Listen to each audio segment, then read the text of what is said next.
Well, thanks for coming out on this beautiful day. I didn't know if we would get anybody to come in out of that nice sunshine. But it's a pleasure to be here to talk to DBSA. I was telling Mary that I remember well speaking to this group not just a few years ago, and really am impressed with the organization and the services that it provides. So it's really a pleasure to be here, and especially in this beautiful facility, which I'm very impressed with.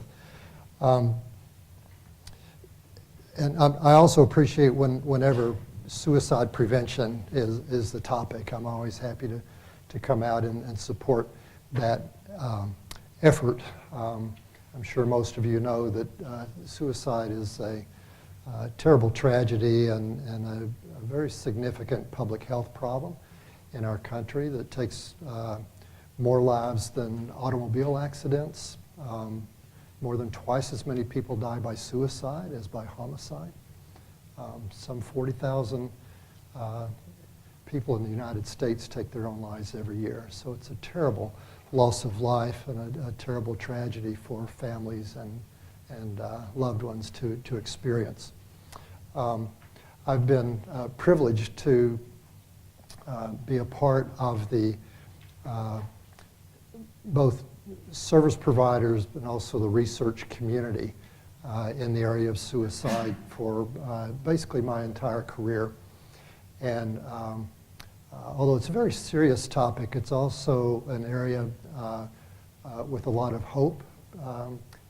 In my view, we have made some major strides in recent years. And of course, it's a very, very broad topic. It's a little bit like, if you're talking about suicide prevention, it's like talking about sports or cooking. I mean, you just can't cover the entire arena in one talk. So we're just going to try to take a look at one relatively confined aspect of this that I'd like to share with you today. And I'm going to apologize in advance. I'm an academic, and so I lean that way a little bit, and you're going to notice that during this presentation. Stay awake, because it's going to be worth it, I promise. We're going to get to some very practical implications toward the end, so I hope it'll be worth your while.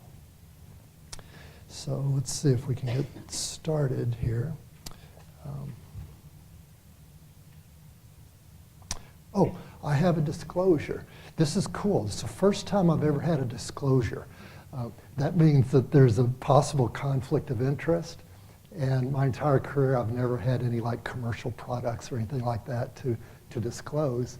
And I really don't have one now either, but I had an opportunity to have a disclosure. So here it is, which is that I'm a paid consultant to CAMS Care, which is a new organization. You're going to be hearing in my remarks in a few minutes about CAMS, C-A-M-S, which stands for the Collaborative Assessment and Management of Suicidology, or Suicidality, excuse me, which was developed by my friend Dave Jobs, a psychologist at Catholic University of America.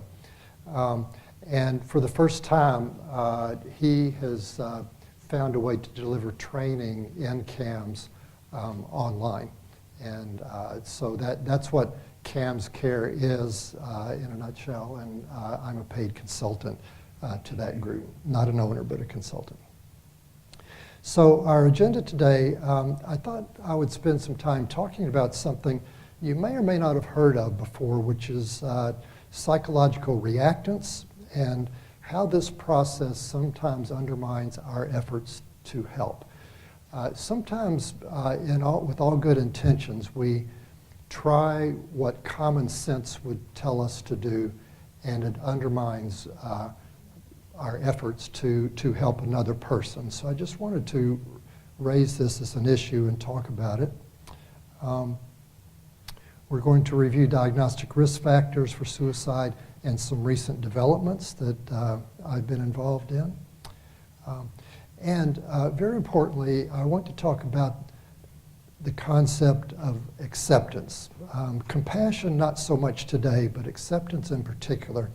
And this is actually the first time I've given this presentation. I'm excited about it because it dovetails to areas of my greatest interest. One obviously is suicide prevention. The other is how this notion of acceptance has grown in prominence and in research support over the past 10 or 15 years. So I hope to give you a feel for how that has come about. And then we'll talk about practical implications of all of this in terms of our roles as helpers, friends, and family members. So I start out, this cartoon's not in your handout. The caption here is, on second thought, don't express your true feelings. It says okay, this is therapist humor. It's hilarious to me. May not be to you, but the idea here is that if you have had the role as a counselor or a therapist, sometimes we get into areas that are downright scary. And it takes a good deal of courage. Excuse me. We okay? All right. Better? Okay, good. So we get into areas that sometimes require a great deal of courage to move into, and that our natural inclination is actually to lean away from. So as a case in point, suicide is a topic that we sometimes, I think, fail to appreciate what strong emotions are involved in just hearing the word and talking about it. And this is true whether it's the individual who's experiencing suicidal thoughts, whether it's a family member, whether it's a counselor or a therapist. All kinds of emotions come up around this topic. Anxiety, certainly, and a tendency towards avoidance. You hear comments like, let's change the subject, let's talk about something else. Hopelessness comes up. How many of you have heard this expression? If a person's really intent on killing himself, there's nothing you can do to stop him. I've always heard that. I've heard this more times than I care to count among intelligent, well-meaning folks who are just trying to be realistic, but unfortunately become rather fatalistic in the process. Sometimes even contempt. If I were him, I'd kill myself too. I've heard these expressions almost verbatim. Disdain, it wasn't serious, it was just a manipulative gesture. Sometimes there's a tendency to just dismiss this and look the other way. Hostility, maybe he'll get it right the next time. So again, these are quotes coming not from evil people. These are quotes from people who are having strong feelings that are very naturally evoked by this whole notion of somebody who may lose their lives to suicide. And this captures it all in one snapshot. If I could ask you to tune in right now as you look at this picture to what's going on in your stomach, what's going on in your heart, and what's going on in your mind as you see this picture. This is on the Golden Gate Bridge, as you might have recognized, the site of many hundreds of suicides in this country. Now, the good news is that I can tell you that this particular story had quite a happy ending. This is a young man named Kevin Briggs. Kevin Bethea, actually. The police officer's name is Kevin Briggs. They're both named Kevin. They spent over an hour on this bridge talking and talking and talking. And eventually Kevin came back to safety. And this is Kevin a few years later. And he's actually giving a speech at the annual meeting of the American Foundation for Suicide Prevention. And he's here to present an award to Officer Briggs, who saved his life that day. And since that dark day on the Golden Gate Bridge, Kevin has gone on to get married, have a couple of children, and he is now a motivational speaker. Now, I present this particular example because Officer Briggs is known for his abilities to intervene in a crisis like this. Kevin was not the first person that he saved on the Golden Gate Bridge. In fact, he's done it numerous times. And his approach is, I think, very consistent with the notion of acceptance and non-reactance. And we're going to be talking about both of these. So what is reactance, and what do butter, bacon, and suicide have in common? Anyone want to answer that one? Okay. A little silly? Yes? Well, so this is called the Heart Attack Cafe. Anybody ever heard of it? So you've got your basically your deep fried anything and everything, and dishes called the triple bypass, the heart stopper, the big one, and flatline. Bless you. So what the heck does that have to do, other than they don't have, it's almost like they're saying we're selling you terrible health. So here's the academic piece, reactance theory. Would you agree that generally speaking, people don't like to be told what to do? Kind of a common observation about human nature. So the term for this is psychological reactance, which is an aversive emotional reaction in response to efforts to control behavior that impinge on freedom and autonomy. Freedom and autonomy are important experiences to all of us, I would say especially in this country. And this emotional state leads to behaviors intended to restore autonomy. We sometimes rebel against efforts to control us, and I would suggest that the Heart Attack Cafe is an example of that. Reactance occurs when a person feels that someone is taking away his or her choices. What are some examples of this? Anybody know the history of Prohibition? How did that work out? Not real well. It was an attempt to legislate basically what was considered morality at the time, which is the idea that alcohol was considered a great evil, and so the way to address this evil is to outlaw alcohol. And as we all know, it led to otherwise upstanding citizens ending up in these basement bars and setting up stills, and organized crime flourished around this time and so forth, to the extent that these laws were eventually repealed. You know the story of Romeo and Juliet?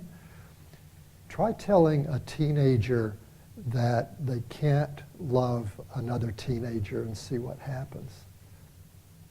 And of course, there's this very strong reaction. Teenage smoking is another example of this. The smoking prevention community has learned a great deal about trying to get teenagers not to smoke. And what we now know doesn't work is telling teenagers don't smoke. Doesn't work very well at all. In fact, it tends to lead towards rebellious behavior. Remember, teenagers, they're in the process of carving out their own identity, figure out who am I separate from mom and dad and brothers and sisters, and maybe I'll rebel a little bit or maybe a lot. So do you know what does work with smoking around teenagers? No. Tell them their breath is going to smell bad. And their teeth are going to get yellow. You can't talk about you're going to get cancer in 20 years. That's not going to work either, because teenagers live very much in the present moment.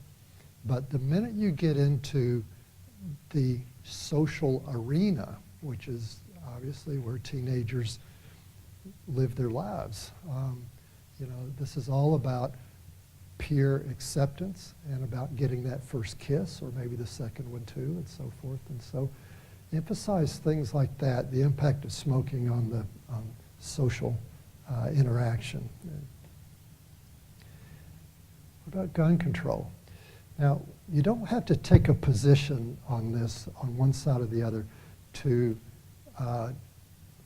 agree, I'm sure, that gun control is a highly emotional issue, highly emotional. And what you hear around when this topic is debated is the whole issue of freedom and autonomy and issues of control. Out of my cold, dead hands, right? It's very emotional, and you're not going to take away my freedom to own a firearm. So this is reactance. And then we have unhealthy behaviors. Did you hear about the study that just came out around cancer and processed meats? And this was on the evening news last night. And you follow this argument, and there's going to be a lot of arguments about this over the next several months. And see if you can pick up some reactants around this, that you're not going to tell me what to eat. And so, again, this is not to say good, bad. It's just to say that it's a human tendency. I'll tell you a personal story. Before moving to Texas, I had never been subject to the rules of a neighborhood association. You know about these things? So we're in First Colony in Fort Bend County, and asked my wife, no, don't ask her, how I reacted when they came and told me that I had to cut my trees. Because I love really full, beautiful trees. That's part of what I bought, with this house. And the neighborhood association came and said, no, that violates our code, and you're going to have to trim those trees. So it happens to all of us. We don't like when we feel like our freedom is being impinged upon. Interestingly, reactance can cause a person to adopt or strengthen an opposing position. And it increases resistance to persuasion. Now, I want you to keep this in mind when we start talking about the problem with suicide. And you can see where I'm going with this, is that telling somebody you mustn't kill yourself is a well-intended prescription for failure in many, many cases. And we do need to be careful about this, because we don't want to set up a situation where the person digs their heels in and becomes even more resistant to persuasion. So this is an important aspect of reactance that we need to appreciate. Reactance is increased when language is dogmatic or controlling. Must, can't, you'd better, and so forth. Interestingly, during reactance, one tends to have angry, hostile feelings more at the source of the message than the message itself. So again, we run the risk of getting somebody mad at us, even more so than mad about the message. Some people are more subject to reactance than others. This is not surprising. People who are highly independent, or those who struggle with mistrust. Diffusing reactance is a cornerstone of motivational interviewing. This is just if you're familiar with motivational interviewing. We're not going to be talking about it, but it's an approach to working around a variety of issues, starting with alcohol dependence, and it's been broadened quite a bit since then. So if you're familiar with MI, this is something that you might want to check out. Otherwise, we don't have time to go into it. And I mentioned CAMS earlier, and as a lead-in to CAMS, the emphasis, the C in CAMS, is for collaboration. So this is all about working in partnership rather than trying to coerce somebody into changing. This sets up an atmosphere where the patient and the therapist can be in a flexible space to talk about things and to talk about various options without it getting into a tug of war over who's going to win. But first, let's broaden the perspective a little bit and talk about the problem of suicide. Some of this you may already know. This is a very busy slide, and for good reason. There is no single correct answer to the question, why suicide? It's very, very complex. It differs from one individual to another, from one situation to another, from one culture to another, from one historical period to another. So we have to be careful not to oversimplify this very complex problem. You can see that psychopathology or mental illness, we're going to be talking about in just a moment, is very important, but by no means is it the only issue. Things like access to weapons, life stressors, physical, chronic illnesses, and you can see that the list goes on here. So a lot of contributors to this. So we're just going to take, if you will, one slice of this pie, which is what I've been most involved in, and talk about how suicide risk is affected specifically by psychiatric illness. Now, this table is from a study that was published in 2011, and these are percentages over a long period of time of different populations, percentages of those who died by suicide. And if you start in the left-hand column, you'll see that for those with no diagnosis in this study, less than 1% died by suicide. Population-wide, if you're interested, about 1.5% of all deaths are suicides. So you see this group with no diagnosis, and females in particular, only 1/4% of those individuals died by suicide. And you can see how the risk really escalates with a psychiatric illness, whether it be unipolar depression. So there we see 6 2/3% during this period of the study died by suicide. Women have lower rates across the board. However, almost 4% deaths by suicide is extremely high. This is a high risk group. Bipolar disorder is even a bit higher than that. Schizophrenia, you see there's actually no difference between men and women. 6.5% of individuals with that illness died by suicide. Substance disorders, a bit lower, but still, I would argue, quite high.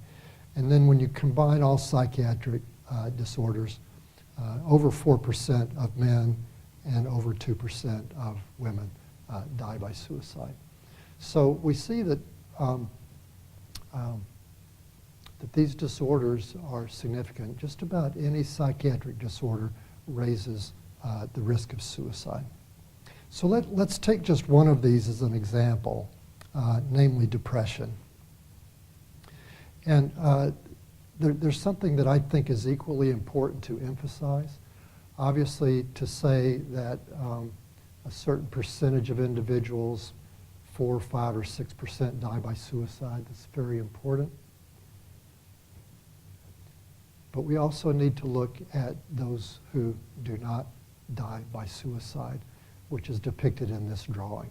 The vast majority, you'll see, do not die by suicide.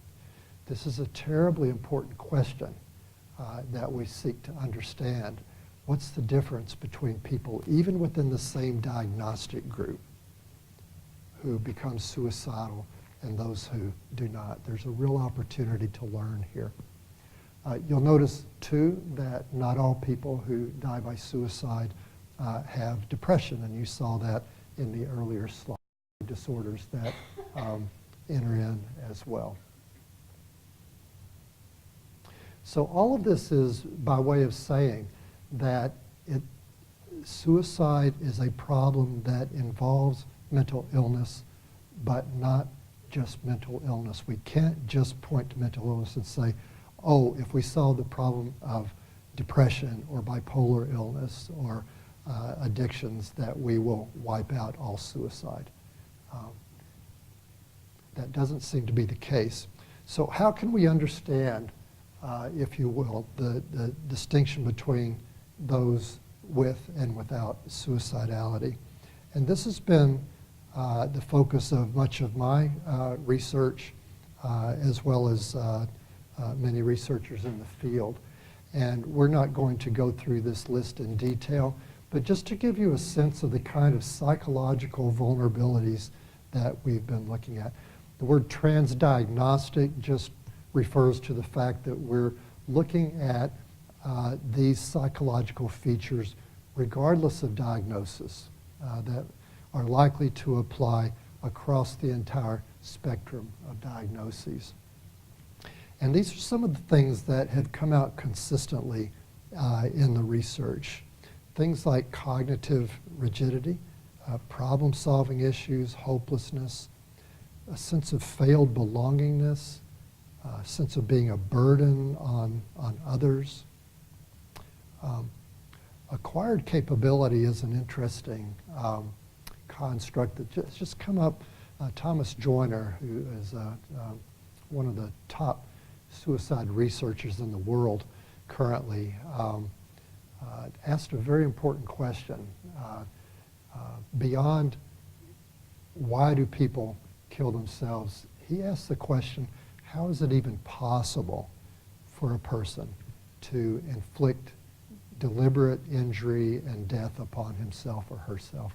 How does one, if you will, get around that survival instinct that for most of us prevents us, if we get a paper cut, most of us are kind of freaking out, So we're actually wired to do things, if we smell smoke, we run for the exit, and we're crossing the street and a car comes upon us, we get out of the way really quickly. And there are things that we don't even think about that we're hardwired to do to ensure our safety and our survival. So Joyner has challenged the field to answer that question. How is it a person is even capable of doing such a thing?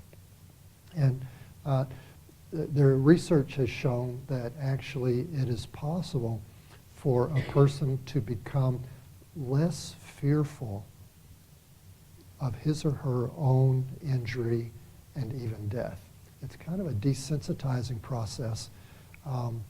And they have shown, for example, one very puzzling question through the years has been, why is it that medical doctors are at increased risk for suicide rather than decreased?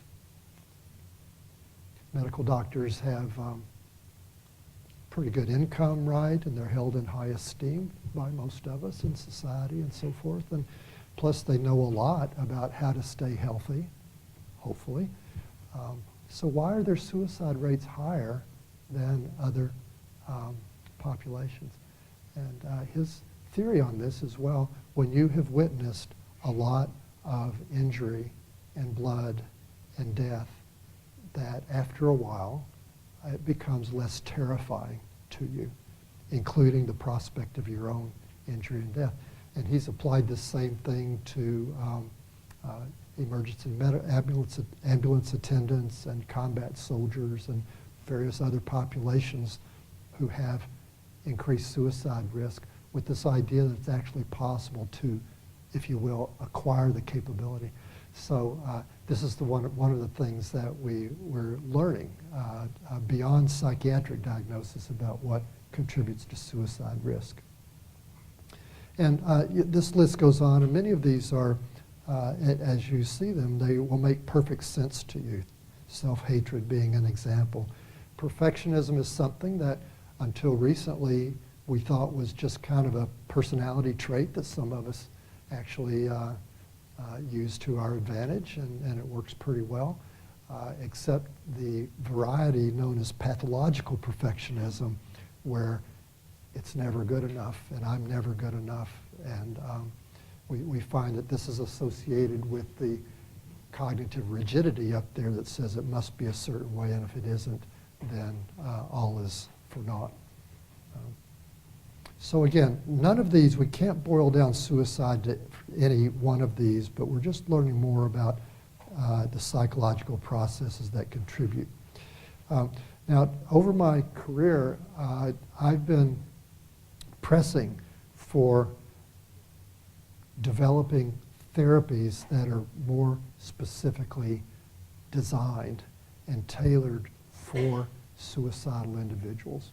We know that this is possible around certain disorders. For example, we have treatments now for things like panic disorder and eating disorders and almost every disorder now, obsessive compulsive disorder being another example, where treatments that are geared specifically for those disorders really are more on target and more effective.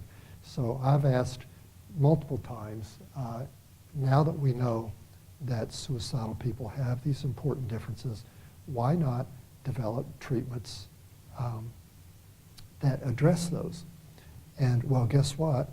And I take only this much of the credit for it because the rest of the field has been moving in this direction. Lo and behold, we now have, and I said earlier that there's a lot exciting going on in the field right now. This is an example of that. These are therapies that have been introduced over the past 10 to 20 years that are showing very, very promising outcomes in terms of superiority over what we might refer to as treatment as usual for suicidal individuals. So you saw problem-solving deficits on that previous slide. Lo and behold, George Clum and his group at Virginia Tech developed a problem-solving therapy, teaching people to approach problems in a more systematic way. Many of you have heard of DBT, dialectical behavior therapy, Marsha Linehan's treatment. You see Dr. Joyner's name up there. That's Aaron Beck, who developed a treatment as well. Mentalization-based therapy, we do have a lot of that at Menninger. Obviously, we don't have time for all of these. I do want to tell you about CAMS, though, because that's what I've been most involved in my work at Menninger.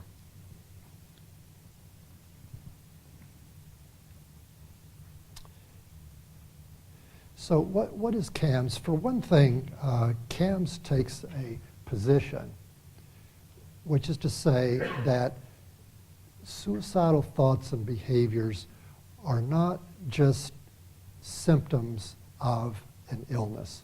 The traditional approach, which is very logical, has said that, oh, this person's suicidal because they're depressed or because they have a drinking problem. So we're going to treat that disorder, and as he or she becomes less depressed, naturally the suicidality will go away, right?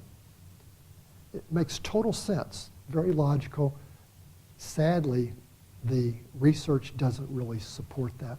What we do know is that people tend to become less suicidal as they become less depressed, but highly vulnerable to a recurrence of suicidality down the road. So that vulnerability seems to continue even after the person's mood has improved. So CAMS rejects this idea that suicidality is somehow a secondary issue and focuses on it as a primary problem to be addressed urgently as a life and death issue. We can move on to other topics later on, but we need to address this first. So this involves an in-depth risk assessment, concrete steps to ensure safety, and then a psychotherapeutic intervention to address, as I was just mentioning, long-term vulnerability factors, many of those on the list that you saw earlier. And importantly, and I put this in red for emphasis, All of the above is predicated on the establishment of an empathic, collaborative, therapeutic alliance. So what are we to do about this reactance problem that we talked about earlier? Well, the way to reduce reactance is to establish an atmosphere of trust and a sense that we're both working together. We're on the same page and we're working together on this rather than having a tug of war. So here's a characterization of what we might call the conventional model, where the therapist, you'll notice, is a little bit up on high, and there's a one-way arrow where the patient is being assessed, and suicidality is just considered one of many symptoms of depression, along with sleep disturbance and poor appetite and so forth. So it's a little bit of a caricature, obviously. I can tell you that this is the experience of a lot of patients, if we're not careful, is this sense that kind of a one-up relationship and kind of a one-way process. So this is the CAMS model, in which we prefer to think of ourselves as joining with the patient to address and understand this suicidality. And this side-by-side position is not just figurative, it is actually literal. We literally ask the patient's permission to sit side by side as we work together on a paper and pencil instrument called the Suicide Status Form that is a very in-depth, very rich way of getting an understanding of all these factors that are involved in being suicidal.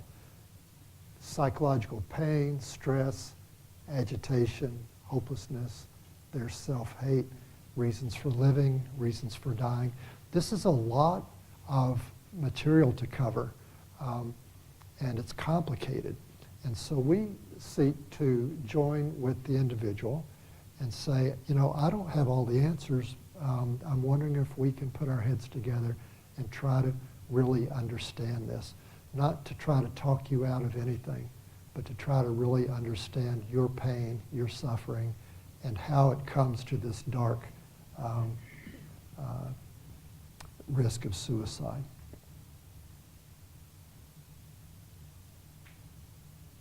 So here are the key components, and I won't go into these in details except to just say that we do a lot of assessment, really trying to get a deep, textured understanding of why this person's suicidal. And then we very deliberately set out to help the person find other solutions to their problems and develop other coping responses. In other words, suicide is viewed and characterized as plain and simple an attempt to solve a problem. No problem, no suicide. These things go hand in hand.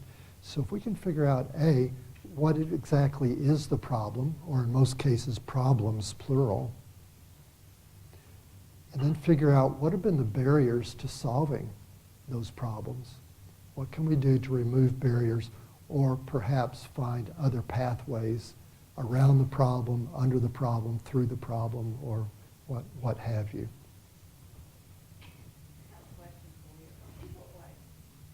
Are your patients that honest expressing their feelings about whether or not they're suicidal? Are they scared to say that? Yeah. The question, we're videotaping, so I'll paraphrase the question, is are patients really that honest about talking about their suicidality? And the answer is it depends. And to be honest, that is why we're placing so much emphasis on this alliance, this connection, and getting, if you will, in the patient's corner, or helping the patient to experience ourselves as being on their side around this. That's when the honesty and the trust really develops. And you're absolutely right. You know, when reactance is in the picture, and when the individuals experiencing us is trying to take something away from them, and in particular where there's some kind of a coercive process going on, honesty goes out the window. And that's something that we're very concerned about. I'll have more to say about this in just a few minutes because it's a really important question. So we do the intervention and then psychotherapy to address these underlying psychological processes, which really vary a lot from one individual to another. Maybe self-hate, relationship issues, but that list is potentially very long. So just to share with you, we've been studying CAMS for a few years now at Menninger. CAMS research has taken place actually internationally. Dave Jobs is an incredibly energetic guy, and he has done a lot of work with the military. He has had studies going on in Europe, studies in counseling centers. Our work at Menninger has extended his work into an inpatient psychiatric setting, which had not been really done before. And so we've done 3 studies now. 2 of those are published, and the third one we're currently drafting the manuscript. And I'm going to share with you a little bit of data to give you a little bit of a spoiler alert. It's good. It's pretty good. And I'm just going to jump right to, this is, we collected outcomes on 52 patients, I think it was, who received CAMS, and compared them with an equal number of very similar patients who received all the same treatments, including individual therapy with an expert therapist, but who was not trained in CAMS. So everybody at Menninger receives group therapy, educational classes, medication if it's appropriate, which it usually is, folk rehab, physical exercise. I mean, it's a very, very intense program, and patients stay with us for about 6 or 7 weeks, which is very unusual in this country. So these 2 comparison groups both received really, really excellent care. They got a lot better. What you're seeing here is the CAMS group got more better. Is that? This is the PHQ, which is a widely used measure of depression. And you see that both groups started up in the severe range, around 19 or so. A good improvement in TAU is treatment as usual. That's the gray line there. And then a significantly larger drop prior to discharge in the CAMS group. And you'll notice this pattern is very similar across measures. This is the Beck scale for suicidal ideation, which of course we're very interested in. And you notice this really sizable difference at discharge between these 2 groups. Both groups got better. The CAMS group got more benefit. This one, we had to go back and rerun these data because I really thought there had to be some mistake. Because this is the Beck hopelessness scale. We know that hopelessness is a very important mediator between depression and suicidality. Some of my earliest research showed that if you extract hopelessness from the equation, there is no correlation between depression and suicidality, which was a mind blower. I didn't believe it until it came on my computer screen. It's been replicated by Aaron Beck and others. So we're very interested in hopelessness as a variable.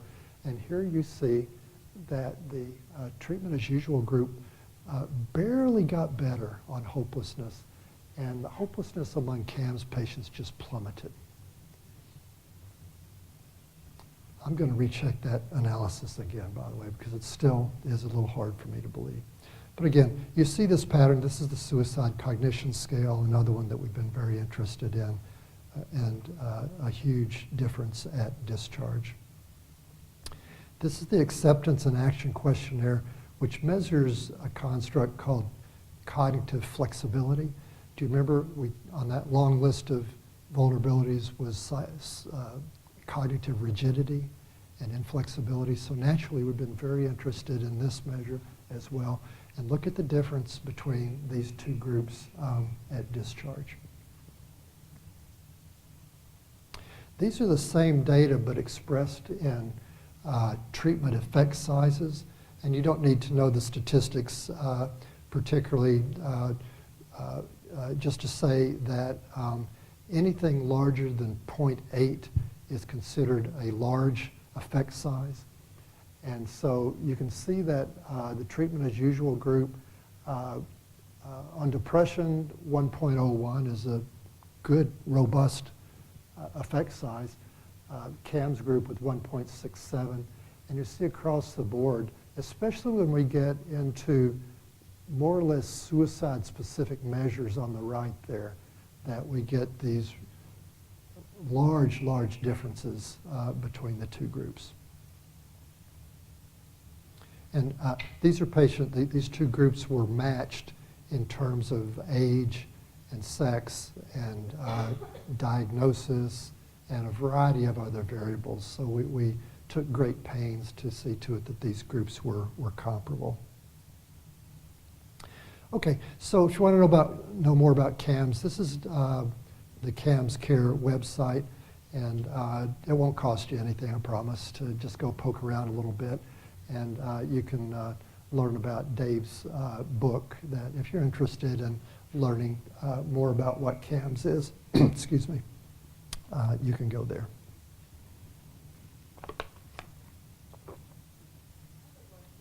Yes? What's an example of cognitive rigidity or inflexibility? Uh-huh. What's an example of that? Oh, that's a really good question, too. It means different things to different researchers. Let me tell you what we're most interested in the present time. And it actually relates, we're going to move on to acceptance now and how all this relates. The person with cognitive or psychological inflexibility in particular is less open to their own feelings and their own inner experiences and their own thoughts. And so what we often see is a tendency to avoid and stay away from painful emotions and to view certain thoughts as unacceptable and bad. And when you have that, there's a tendency to get into a fairly rigid pattern of what we call experiential avoidance, which is stay away from that stuff.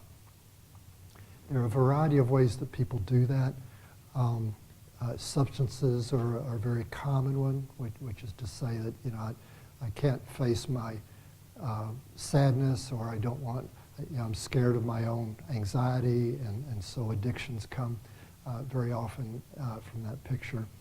Workaholism is another one, and we work with a lot of folks at Menninger who are accomplished professionals who just couldn't sustain it any longer. They may have had trauma in their past, or there may be other things going on in their developmental trajectory, and they literally didn't know what to do with their emotions, and their means of staying away from those thoughts and feelings started to interfere in a serious way with their conduct of their lives.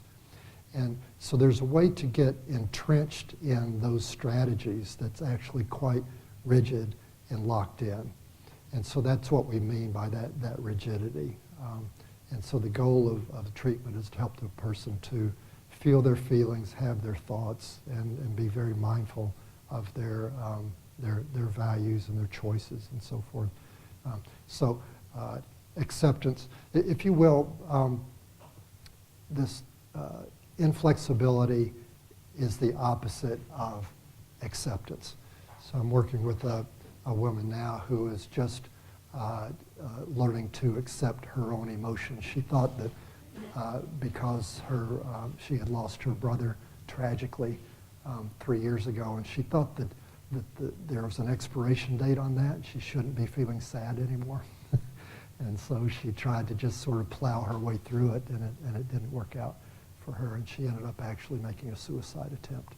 So her transformation over the past few weeks has been pretty amazing, and she's able to cry now without feeling ashamed, and so she's become a lot more flexible. Sorry for the long answer, but yeah. Okay.